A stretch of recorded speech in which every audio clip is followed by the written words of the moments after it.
ବିଲେଇ को कठोर दंड शुणाइले कोर्ट लगाइले 1 लाख जोरिमाना। शुणिबाकू आश्चर्य लगुथिले भी कथाटी सत। गोटे बेजुबान जीव को दंडित करिसेंती कोर्ट।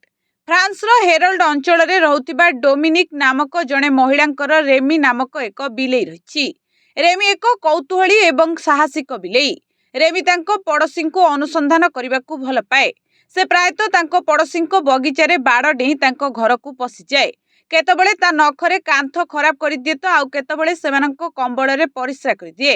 रेमी तांको पड़ोसी बगीचारे मध्य माटी खोली पकाए।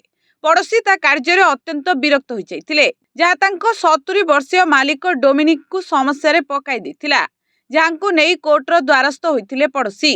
जेतेबेले मामला कोर्ट रे पहुंचला समस्त आश्चर्य हो जाइथिले।